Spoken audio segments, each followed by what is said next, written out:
शुरू करें। हाँ, पहला क्वेश्चन देखिएगा ध्यान से। y x प्लस 3 के अनुक्रमानुपाती, अनुक्रमानुपाती मतलब directly proportional. y directly proportional किसका? x plus 3। सीधा सीधा बदल रहा है जी, यही बात है। फिर बोला है कि y अनुक्रमानुपाती, x बराबर 1 रखने पर y की वैल्यू कितना होता? 8। तो x बराबर अगर इसमें आप 1 रखेंगे तो कितना हो जाए? 3 1 कितना हो जाए? 3 1 4, यानी कि 3 1 4 हो गया जी। x प्लस 3, y कितना है? 8 है। सीधा सीधा वैल्यू, अगर ये 8 है तो x प्लस 3 कितना? 4। ये क्लियर है? बट हाँ, फिर बोला है x प्लस 2 का मान, सॉरी x बराबर 2 होने पे y का मान क्या होगा? तो x प्लस 2, 3 2 5, तो अगर ये 5 रहेगा तो ये कितना होगा? ये कितना होगा? यही पूछा सीधा सीधा अनुपात में। तो ये इसका दुगना है तो ये भी दुगना नहीं होगा, तो आंसर कितना? 5 दूनी खत्म। बोलो, ये 8 तो ये 4 तो ये y तो ये 5। सीधा सीधा अनुपात में डायरेक्टली प्रोपोर्शनल। इनवर्सली प्रोपोर्शनल रहता है तो ये यहाँ, ये यहाँ, ये यहाँ, ये यहाँ। दो ही तरीके की तो बात है, एक डायरेक्टली प्रोपोर्शनल, एक इनवर्सली प्रोपोर्शनल। डायरेक्टली प्रोपोर्शनल मतलब अनुक्रमानुपाती, इनवर्सली मतलब व्युत्क्रमानुपाती, जो व्युत्क्रमानुपाती नहीं है। कल व्युत्क्रमानुपाती आया था ना। चलो अगला क्वेश्चन। नलिनी का छोटा भाई 12 वर्ष का है, अच्छी बात है। अगर नलिनी और उसके भाई का अनुपात 7 अनुपात कितना है? 6। 7 अनुपात 6 है, तो अब से 6 वर्ष पश्चात उनकी आयु का अनुपात क्या हो? नलिनी का छोटा भाई 6 अनुपात में दिख रहा, लेकिन क्वेश्चन में कितना है? 12, तो 6 का 2 गुना है, तो नलिनी का उम्र 7 दूनी 14 हो जाएगा जी? नहीं होगा। 6 वर्ष बाद दोनों का आयु, दोनों का 6 वर्ष जुड़ेगा जी, तो 14 6 12 6 18, तो 10 दूनी 9 दूनी 8, 10 अनुपात 9। Option number C. बोलो, यहां 6 है, ये 12 दुगुना, तो ये भी कितना? दुगुना। चले आगे। आवाज जा रहा जी पीछे तक? गुड, बढ़िया जा रहा ना। करा एक सरल रेखा जो 2x plus 3y equal to 1 के समानांतर है। एक सरल रेखा है जो 2x plus 3y plus 1 equal to 0 के क्या है? समानांतर है। इस सरल रेखा के बारे में बात हो रहा है, समानांतर है। एवं बिंदु -1 2 से होकर गुजरता है। ये किससे होकर गुजरता है? -1, 2 से होकर गुजरता है। का समीकरण क्या होगा? इसका आपसे समीकरण पूछ रहा है। इसका क्या पूछ रहा है? समीकरण। यानी कि ये दोनों रेखाएं क्या है? समानांतर। देखो, समानांतर रेखा के बारे में एक चीज आपको पता होगा, है ना, कि समानांतर रेखा अगर 2 समानांतर रेखा है तो इसमें पता है a1x plus b1y plus c1 equal to अगर 0 है तो इसका जो समानांतर रेखा जो होगा बाबू, a1x plus b1y plus c2 बराबर 0 होगा। केवल बाबू ये सारा चीज सेम होता है, ये दोनों क्या होता है? a1 बटा a, मतलब इन दोनों का अनुपात क्या होता है? सेम होता है। केवल यही अलग होता है। यही क्या होता है? अलग। यानी कि अगर ये समानांतर रेखा है तो पता है ये वाला पार्ट एकदम सेम होने वाला है। 2x प्लस 3y बिल्कुल क्या होने वाला है? सेम होने वाला। 2x प्लस 3y क्या होगा? सेम। केवल जो भी परिवर्तन होता है ना, ये वाला परिवर्तन होता है। तो देखो, ऐसा है कि 2 ही ऑप्शन दिख रहा है जिसमें 2x प्लस 3y, यही है ना। ये वाला तो है नहीं, ये वाला है नहीं। और गुरुजी कैसे पता करें कि ये आंसर होगा कि ये चैलेंज है। तो दिया है कि ये जो रेखा जिसका समीकरण निकालना है ना, -1, 2 से गुजरता है। -1, 2 से गुजरता है। अगर ये -1, 2 से गुजरता है तो ये बिंदु उस रेखा को सेटिस्फाइड करेगा, संतुष्ट करेगा। क्या करेगा? संतुष्ट करेगा। अब बोले संतुष्ट कैसे होता है? मतलब कि अगर एक्स, इसको एक्स माना जाए, इसको वाई निर्देशांक माना जाए, इसको अगर हम समीकरण में पुट करें तो LHS बराबर RHS हो जाए। LHS बराबर क्या हो जाए? RHS। तो एक्स की वैल्यू अगर -1 यहां रखते हैं तो -2 हो जाएगा जी, और ये कितना होगा? 4 ना है, 4 तिया 12, अब -4,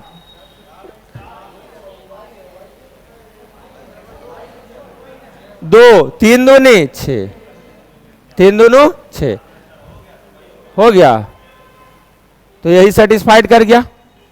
इसमें सेटिस्फाइड नहीं करेगा पक्का, क्योंकि ये सेम चीज है ना, तो -5 है तो ये सेटिस्फाइड नहीं करेगा। ऐसे करके बनाते हैं। हालांकि और भी तरीका है बिंदु से लिखने का, लेकिन ये जब सबसे बेस्ट तरीका, ये क्या सबसे बेस्ट तरीका। तो जब भी समानांतर रेखा आप देखेंगे तो इसी फॉर्मेट में लिखा रहेगा बाबू, यहां तक क्या रहेगा? सेम रहेगा।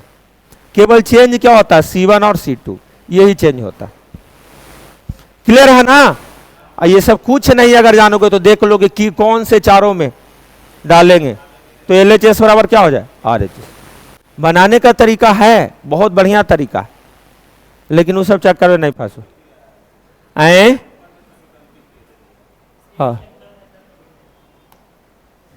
हाँ, देखो करा समीकरण, समीकरण x square minus 24x, x square minus 24x plus के इक्वल टू 0 के मूलों में से एक जो है x बराबर कितना बाबू? 2, अन्य मूल्य कितना होगा? तो मूलों का योगफल बराबर आप लोग को पता है -b बटा b की वैल्यू -24 है, तो माइनस ऑफ -24 कितना हो जाएगा? +24 बटा ए क्या है? ये वाला, यानी कि अल्फा प्लस बीटा और 24। अल्फा बीटा किसका वैल्यू होता है? एक्स ही का ना वैल्यू है जी दोनों। एक वैल्यू 2 है तो दूसरा वैल्यू क्या रखोगे कि 24 हो जाए? कितना? 22 +22। वेरी गुड, कितना? +22। कोई बहुत बड़ी बात है? कोई बड़ा बात नहीं है। एग्जाम में ये सब करना पड़ेगा, सिर्फ लाभ हानि समय काम से काम नहीं चलेगा।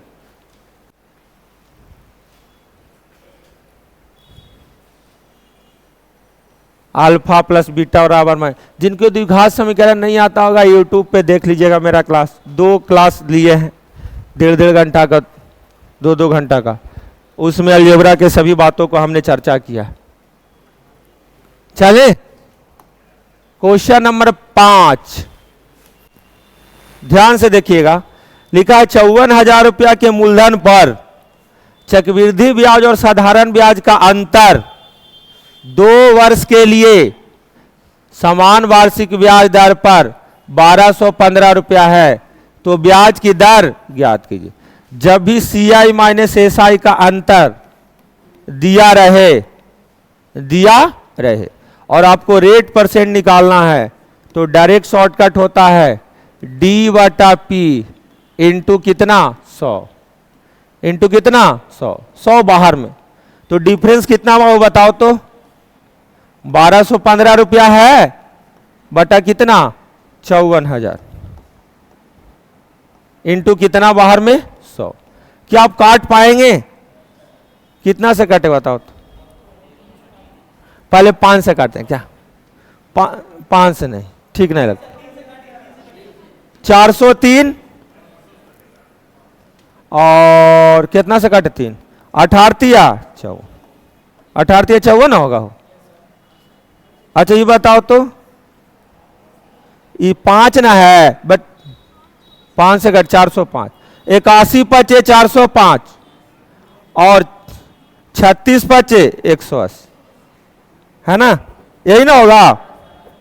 9 नामा 81, 40 नामा 380। अब नहीं ना काट रहा?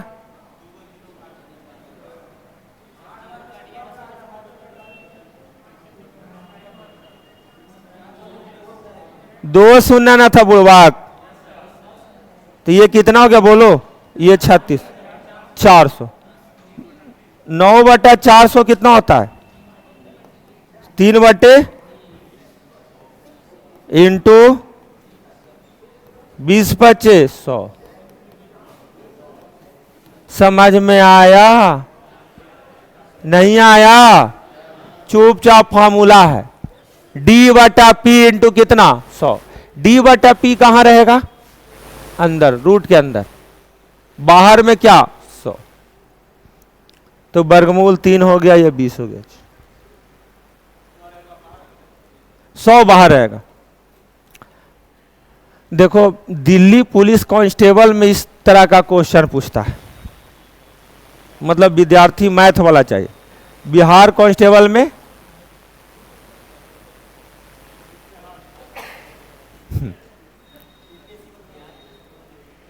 बिहार पुलिस कांस्टेबल में चले,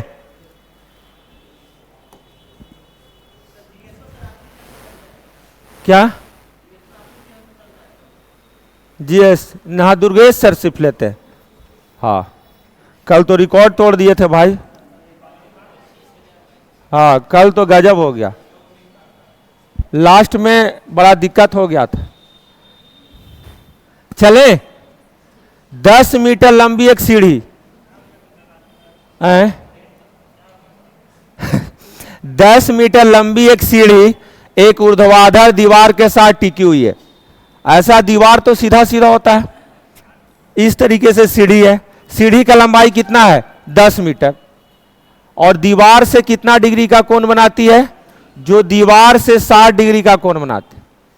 दीवार से कितना डिग्री का कोण बनाती है 60 डिग्री। जो दीवार से 60 डिग्री का कोण बनाती है, यह दीवार पर कितनी ऊंचाई तक पहुंचेगा, मतलब कि ये ऊंचाई पूछा गया है। अगर बाबू ये 60 डिग्री है तो क्या ये 30 डिग्री नहीं होगा, होगा ना जी। 30 डिग्री के सामने 1 होता है, 60 के सामने कितना √3, और ये वाला 2 होता है, 2 की वैल्यू कितना 10, 1 की वैल्यू कितना 5। बात हो गया खत्म।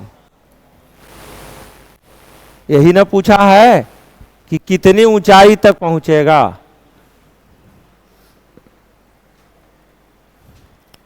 दीवार के साथ कोण बना रहा है, ध्यान देने की बात है, हल्के में नहीं लेना, कोई नीचे कोण बना देगा। बहुत लोग बनाया ना, तुम लोग बनाया है, गुड वेरी गुड। एक बात बताएं, ईमानदारी से बताएं, हम भी 1-2 बार बना दिए नीचे में।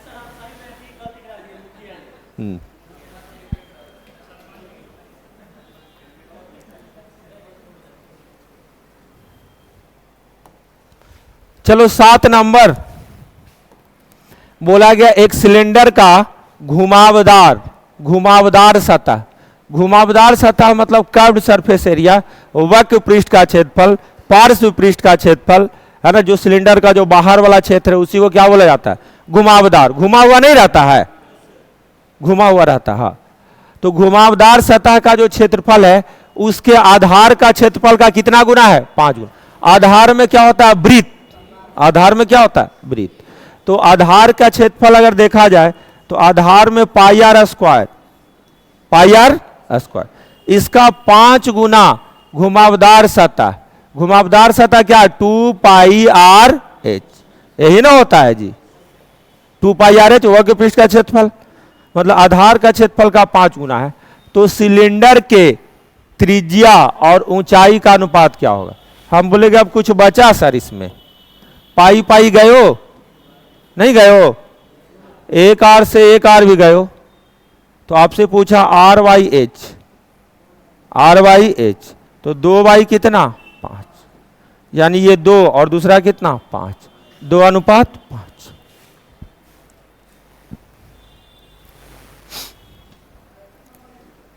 बोलो कोई दिक्कत है।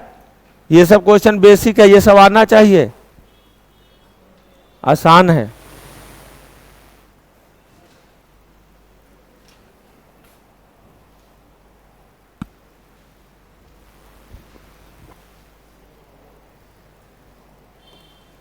क्वेश्चन नंबर 8 सुधा वाला पहले भी आया है। सुधा का व्यय उसके बचत से 200% क्या है अधिक, व्यय अधिक है बचत से। सेविंग अगर 100 मान लोगे तो ये 200 अधिक 300 हो जाए कि नहीं, झूठ मत बोलो नहीं होगा। तो अगर रेशियो में देखोगे तो 2 सुना क्या हो गया कैंसिल, 2 सुना क्या हो गया कैंसिल। तो इनकम कितना हो जाएगा 4, इनकम कितना 4।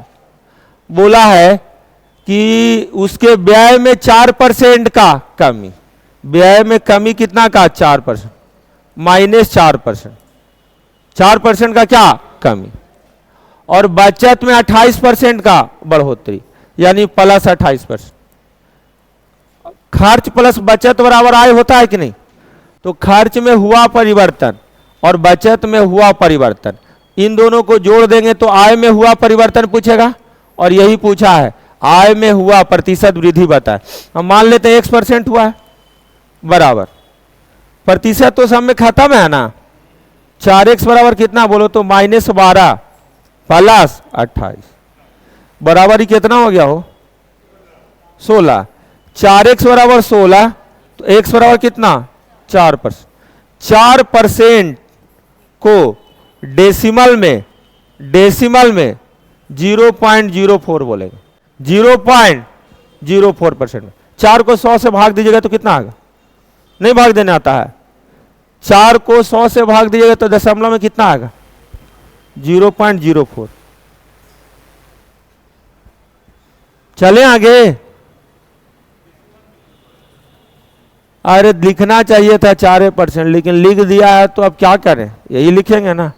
अब एग्जामिनर को तो नहीं लड़ सकते हैं, ऐसा क्यों किया, उसका मर्जी है, तो हम अपना कॉमन सेंस अप्लाई करके तैयार रहेंगे, उसका मर्जी है। बोलो जी, कोई दिक्कत है तो बोलो, इसे सस्ता नहीं है कोई तरीका, भूल जाओ। अगला बात, यदि किसी वस्तु को 19,125 रुपये और 14,625 रुपया में बेचा जाता है, बेचा जाए तो लाभ और हानि की राशि समान होती है। लाभ और हानि की राशि क्या होती है? समान। यानी एक में लाभ हुआ, एक में क्या हुआ है? हानि। तो लाभ बराबर क्या? हानि। यानी ऐसे भी बोल सकते हैं, इसमें बेचे हैं तो लाभ हुआ है और इसमें बेचे हैं तो हानि हुआ। ये दोनों लाभ बराबर हानि, जितना एक में फायदा हुआ दूसरे में क्या हो गया? घाटा।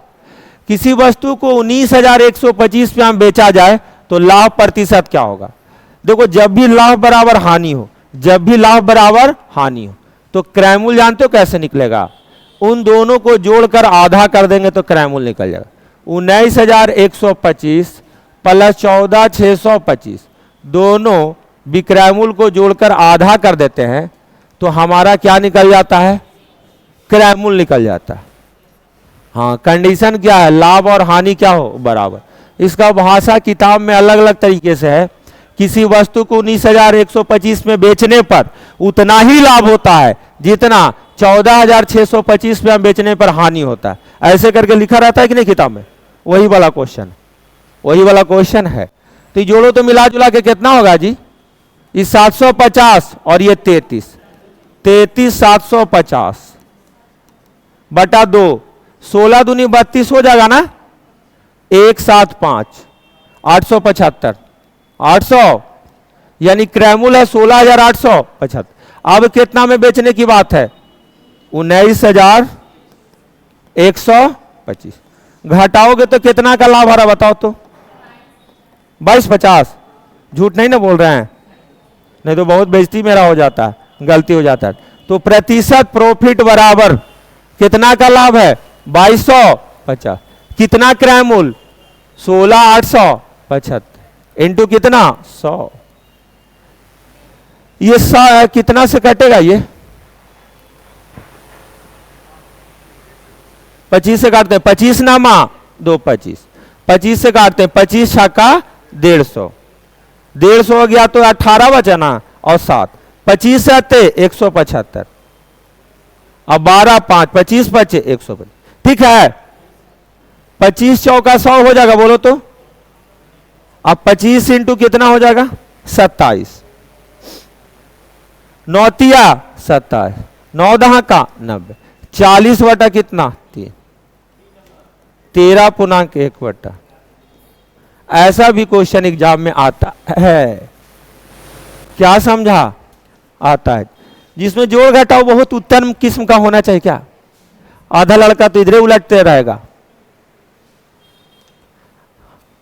कोई ट्रिक फ्रिक नहीं लगेगा, पहले बता देते हैं।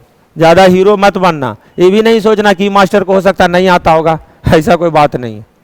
इससे आगे इसमें ट्रिक नहीं लगेगा। ट्रिक यही वाला था बाबू कि क्रैमुल निकालेंगे आधा आधा करके, बस यही। ऐसे भी एमटीएस का क्वेश्चन है, मजाक थोड़े ही है। हाँ दोनों भाई है, नहीं पता क्या? एमटीएस और ग्रुप डी छक्के छुड़ा देता है। सडनली मास्टर को भी दे दोगे बोर्ड पे तो अलबला जाएगा। हम भी कभी कभी अलबला जाते। हाँ एमटीएस ग्रुप डी जो है ना, गजब।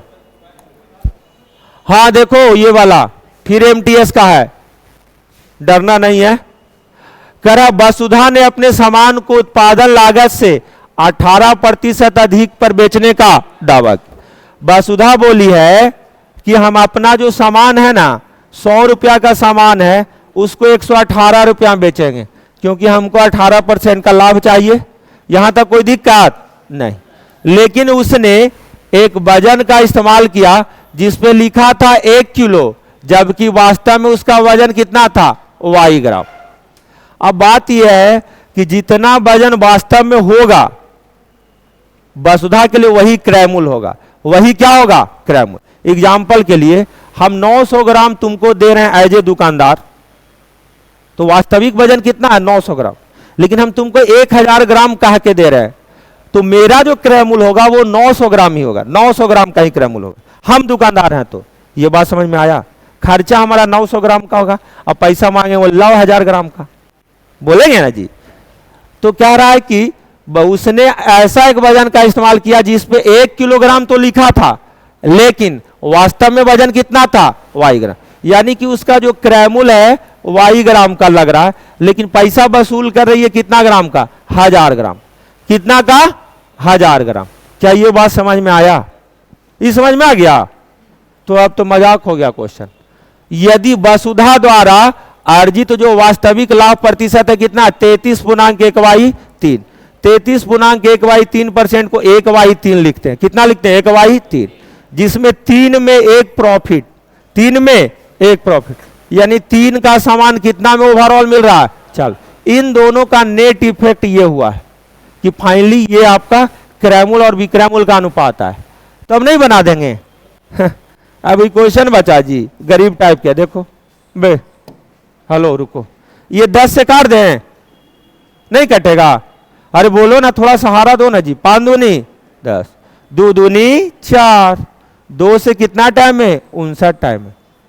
y बराबर तिरछा तिरछा गुना 59 इंटू 5, ये 250 और 45, 295, 295 इंटू 3, 5 या 15 के 5, हाथ में 1, 29 या 87, 1 88, 885 ग्राम ही, 850। इससे बेहतर सॉल्यूशन इस गोला पे नहीं है। विश्वास आप करें या ना करें, आपको गणित आता हो या ना होता, जब आएगा भी तो आप देखेंगे इससे बेहतर नहीं।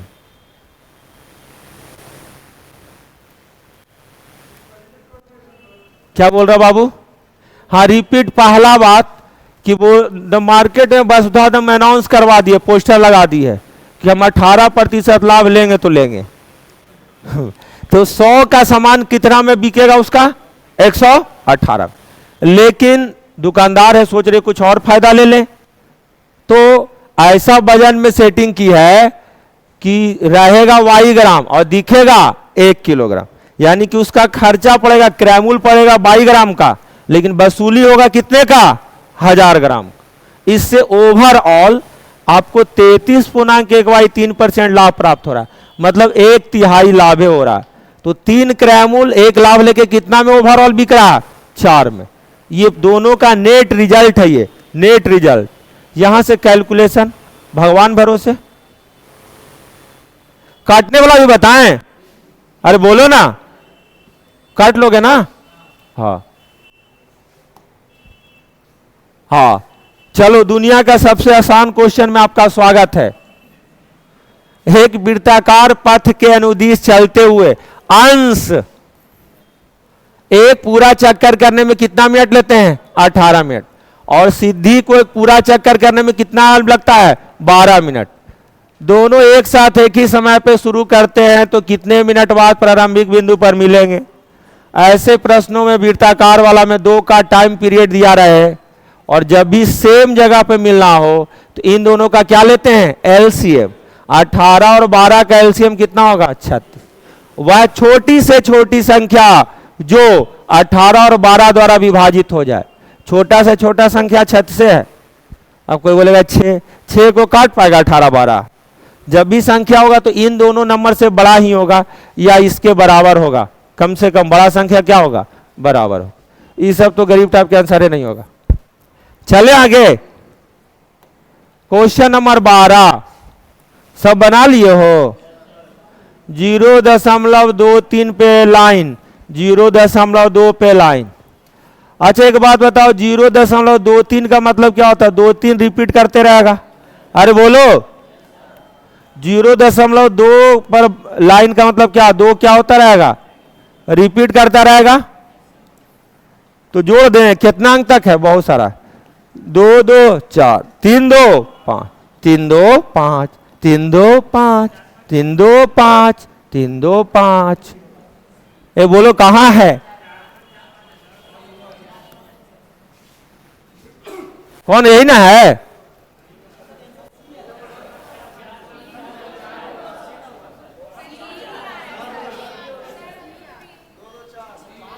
गलत है।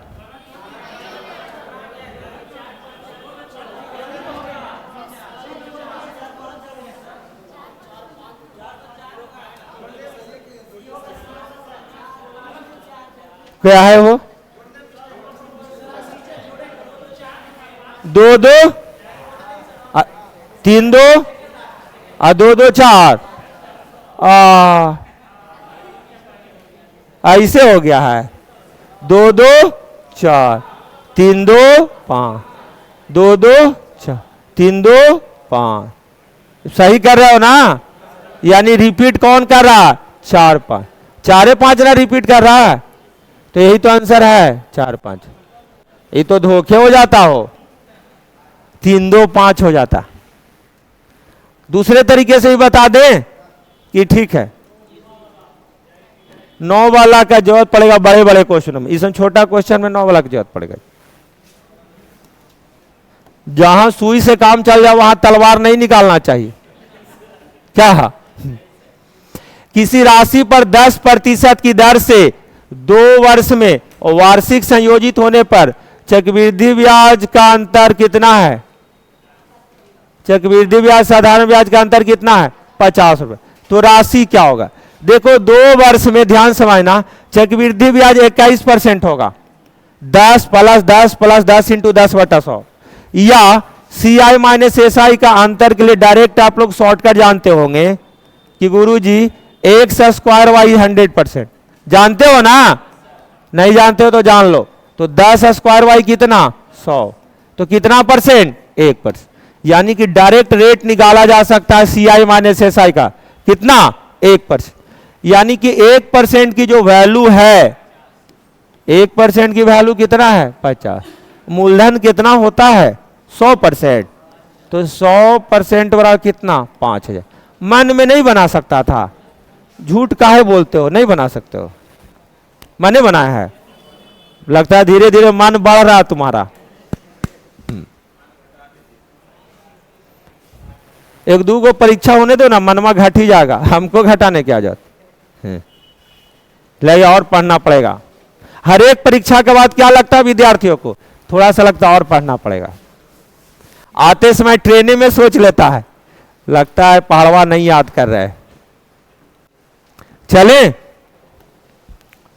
हाँ आसान प्रश्न है ना। कह रहा है कि अपनी कार 30 किलोमीटर प्रति घंटा से चलाकर विनोद कार्यालय 5 मिनट देरी से पहुंचता है। कितना देरी से पहुंचता है? 5 मिनट। यदि वह उसकी गति 40 किलोमीटर प्रति घंटा करता है तो अपना कार्यालय 3 मिनट पहले पहुंच जाता है। तो उसके निवास स्थान और कार्यालय के बीच में दूरी बताए। जब भी एक निश्चित दूरी को 2 अलग अलग चाल से चला जाता है और समय का अंतर दिया हो, समय का क्या दिया हो, अंतर, तो चालों का गुणनफल, दूरी बराबर क्या होगा, चालों का गुणनफल बटे चालों का अंतर इनटू समय का अंतर। लेकिन एक में 3 मिनट पहले है, एक में 5 मिनट देर। इनका जब अंतर लेंगे तो ऐड होगा, अंतर के लिए क्या होगा, ऐड, क्योंकि अलग अलग है। तो 5 3 8 मिनट, मिनट को घंटा में चेंज करेंगे, 8 बटा 60, 40 से दे टाइम में ना, गुस्सा आ जाएगा सब, है ना, गुस्सा आ जाएगा। 30 दूनी 60, 2 चौका 8, 10 चौका 40, 4 चौका, कोई दिक्कत है जी? आधे लाइन का तो क्वेश्चन है, आधा लाइन का क्या है क्वेश्चन, चालों का गुणनफल बटे चालों का अंतर इंटू समय का अंतर। नहीं पता पहले से तो बोल दीजिए, लिख देते हैं कि पता है, पता। ये हमको लगता है कि ये 100-200 बार ले आए हैं क्वेश्चन, बहुत दिन से ये क्वेश्चन सोया हुआ था, समझा, तो हमको लगा कि आज लाना चाहिए।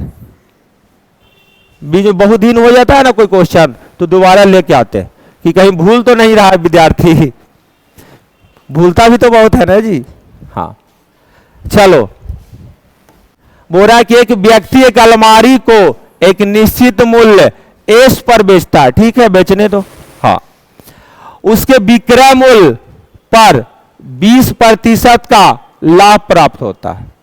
उसके विक्रय मूल्य पर कितना प्रतिशत का लाभ प्राप्त होता है, 20% का। बहुत बढ़िया, विक्रय मूल्य पर 20% का लाभ प्राप्त होता है, अच्छा बात है, बड़ा खतरनाक बात है। यदि वह जिस कीमत पर अलमारी खरीदता है वह कीमत 10% क्या हो जाती है, बढ़ जाती है, और वह उसे बेचता है एस से 4% अधिक कीमत। जिस कीमत पे वो बेचता है वो क्या है, एस से 4% अधिक कीमत, तो उसका लाभ प्रतिशत क्या होगा, तो उसका लाभ प्रतिशत क्या हो। बड़ी घुमा फिरा दिया कि नहीं, बनाए आप लोग, नहीं बनाए हैं, बहुत बढ़िया। अब बनाए या ना बनाए कोई दिक्कत नहीं है, देखिएगा कितना सुंदर बात बताएंगे इसमें, बहुत बढ़िया बढ़िया बात बताएंगे। चलो, पहला बात बोला कि ठीक है, एक निश्चित मूल्य एस पे बेचता है, तो उसे विक्रय मूल्य पर 20% का लाभ होता है। जो 20% जो लाभ हुआ है ना, 20/100 या 1/5 लिख लीजिए, ये विक्रय मूल्य पे हुआ है। किस पे हुआ है, यानी कि विक्रय मूल्य 100 होगा तो लाभ कितना हुआ होगा, 20 का। ये बात समझ में आया, क्रय मूल्य पे लाभ नहीं हुआ है, विक्रय मूल्य पे। हम बोलेंगे सर कि 100 में अगर कोई सामान को बेचा है वो, और लाभ उसका कितना का है, 20 का, तो खरीदा होगा 80 में, इसका मतलब, अरे कम में ना खरीदा होगा, गुड, वेरी गुड। यदि वह जिस कीमत पर अलमारी को खरीदता है वह कीमत 10% बढ़ जाती। 10% बढ़ने का मतलब जानते हैं आप, 8 बढ़ना, 80 का 10% कितना, 8, कितना हो जाना, 88, वेरी गुड। और फिर क्या बोला है वो, और वह उसे एस से 4% अधिक कीमत पे बेचता है। वह 10% और वह उसे बेचता है, जो बेचता है वो क्या है, एस से 4% अधिक कीमत, यानी कि बाबू जो एस पहले था वो क्या है, 104। तो पूछा उसका लाभ प्रतिशत कितना होगा, तो भैया 88 का नया क्रय मूल्य, विक्रय मूल्य 104, 16 का फायदा, तो प्रतिशत फायदा बराबर 16/88 इंटू कितना, 100, यही ना होगा जी। 2 8 16 सुने हो, और 11 8 88, तो 2/11 को बोलेंगे 18.2/11%, समझा, यानी कि 18.18, 18.18। ये ग्रुप डी का क्वेश्चन है, किसका है, ग्रुप डी का। शुरुए में धोखा दे दिया, नहीं, विद्यार्थियों के लिए पहला लाइन ये क्वेश्चन है, बोल दिया जाए कि विक्रय मूल्य पे 20% लाभ हुआ तो वास्तविक लाभ प्रतिशत क्या, वही है क्वेश्चन, और इसके आगे की कहानी इतना। ग्रुप डी है ये, मजाक नहीं, सीरियस क्वेश्चन है। चलें आगे,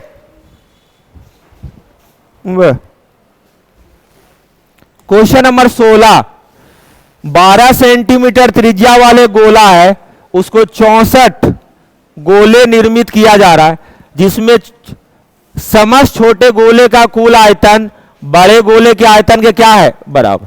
वही आटा, बहुत सारा बड़ा आटा का छोटा छोटा गोला बना के रोटी बनाना, वही चीज है। हाँ, तो छोटे गोले का व्यास बताएं। हमें यह बताओ कि जो बड़ा गोला होगा उसका आयतन कितना, 4/3 पाई आर क्यूब। 4/3 पाई क्या, आर क्यूब, यही ना होगा जी। तो बड़ा गोला का त्रिज्या कितना था, 12। एक छोटा गोला का आयतन अगर निकालेंगे तो इसमें 4/3 पाई होगा, होगा ना।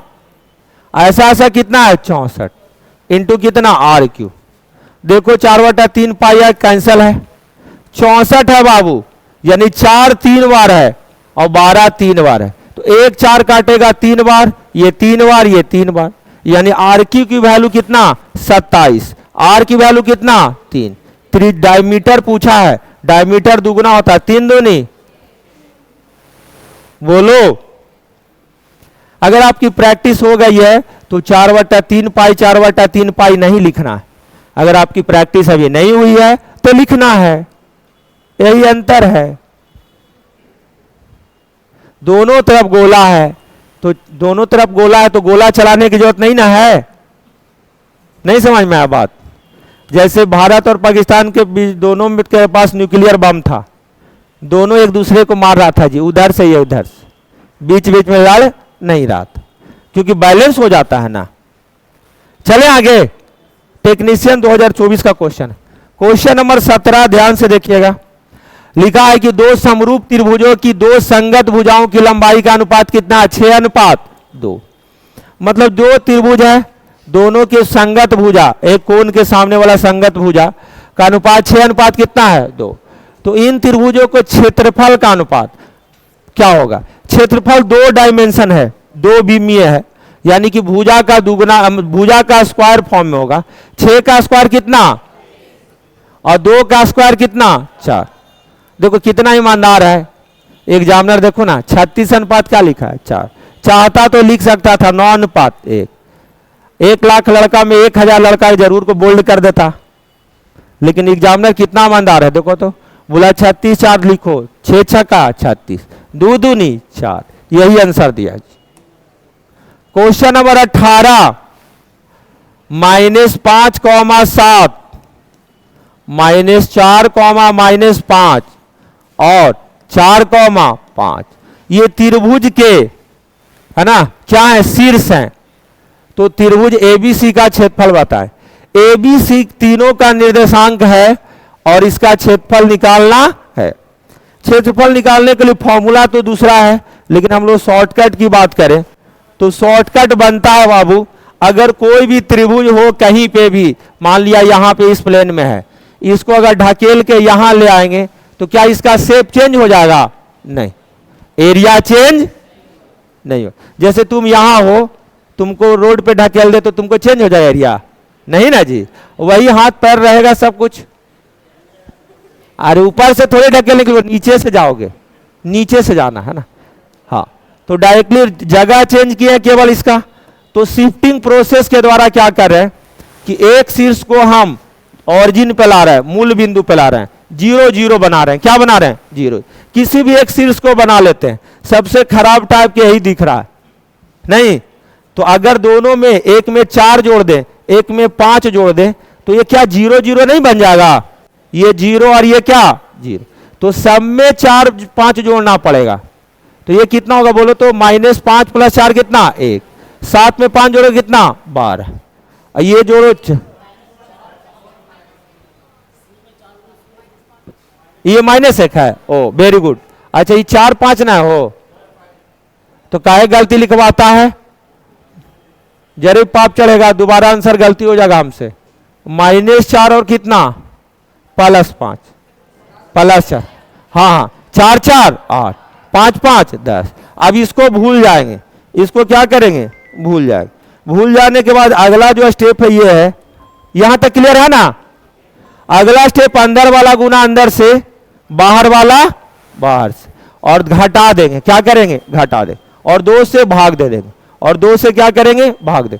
तो अंदर वाला अंदर से गुना करो, 12 8 96 और 10 इंटू -1 -10, 96 में से -10 घटा देंगे और 2 से भाग दे देंगे और वैल्यू पॉजिटिव में रखना है इसलिए मॉडुलस लगा देंगे।